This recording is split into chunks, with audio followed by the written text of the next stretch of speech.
Assalamualaikum warahmatullahi wabarakatuh. Selamat pagi anak soleh dan solehah. Apa kabarnya hari ini?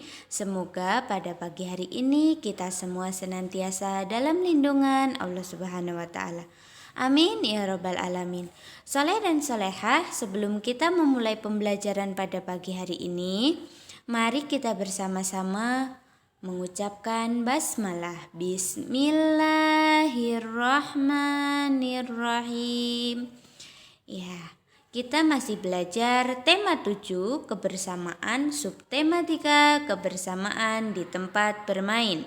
Yang akan kita pelajari pada pagi hari ini ada 2, yaitu yang pertama seni budaya dan prakarya. Yang kedua kita akan belajar juga PPKN.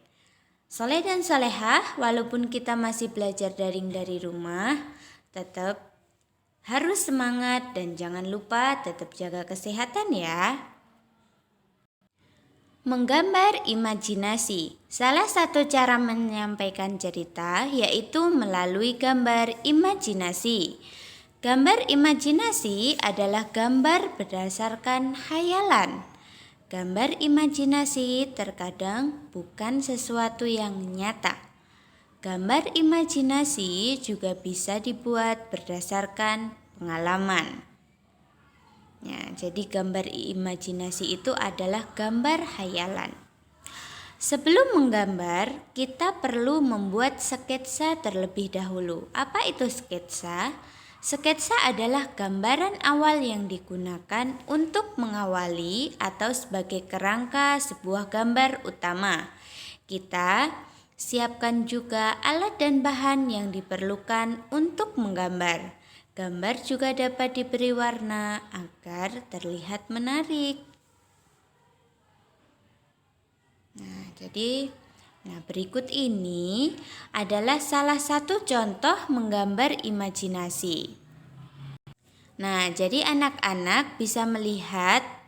Nah, ini adalah contoh gambar imajinasi. Gambar imajinasi itu apa? Gambar berdasarkan khayalan. Jadi bersifat tidak nyata. Membuat karya 3 dimensi. Ayo perhatikan karya seni seperti gambar di samping. Karya seni tersebut merupakan bentuk karya 3 dimensi. Karya 3 dimensi memiliki panjang dan lebar serta tinggi sehingga dapat dilihat dari segala sisi. Gambar tersebut merupakan karya seni gerabah. Contoh karya seni 3 dimensi lainnya adalah karya seni patung. Jadi karya seni gerabah itu termasuk contoh karya seni 3 dimensi. Kenapa? Karena dapat dilihat dari berbagai sisi. Seperti patung, itu juga termasuk contoh karya seni 3 dimensi. Selanjutnya yang akan kita pelajari yaitu ada juga PPKN. Keberagaman ciri tubuh teman di sekolah. Ciri tubuh dapat dibedakan secara langsung dengan mata. Contoh ciri tubuh yaitu jenis rambut dan tinggi badan.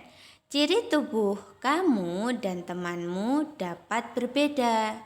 Nah, jadi antara kamu dan temanmu cirinya pasti berbeda. Perbedaan ciri tubuh membuatmu menjadi unik dan istimewa. Kita harus bersyukur atas ciri tubuh kita. Perbedaan ciri tubuh dapat dimanfaatkan untuk kebaikan. Dalam hal tinggi badan, kita harus saling menghormati dalam perbedaan tinggi badan.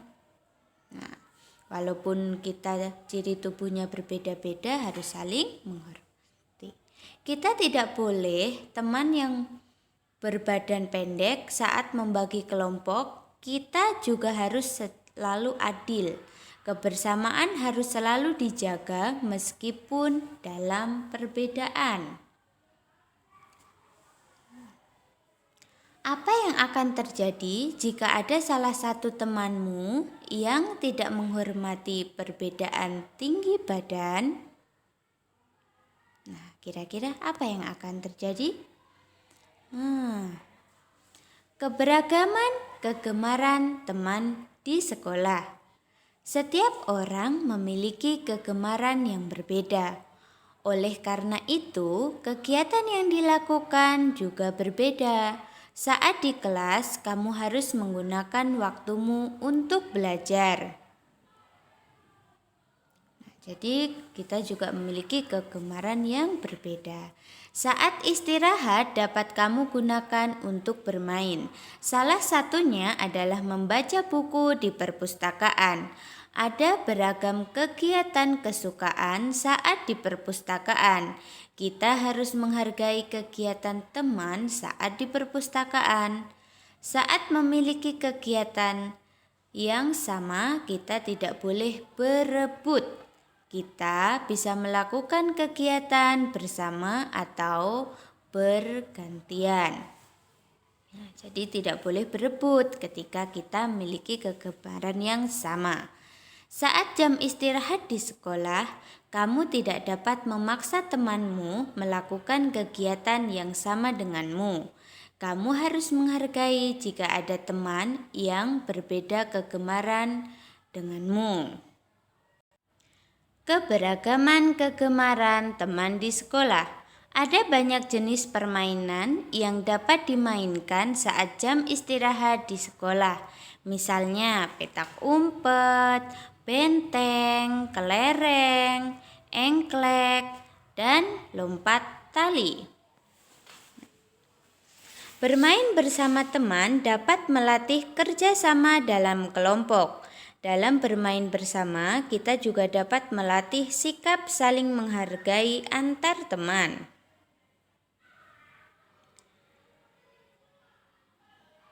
Permainan kesukaan kita dengan teman bisa sama. Permainan kesukaan kita dan teman juga bisa berbeda. Meskipun berbeda kegemaran, kita harus bersikap baik. Kita hargai permainan kesukaan masing-masing. Nah, harus saling menghargai. Kita tetap bisa mengajak teman bermain bersama. Jika teman menolak ajakan kita tidak boleh marah. Jika menolak ajakan, kita lakukan dengan sopan. Dengan begitu, kebersamaan dengan teman pun akan selalu terjaga.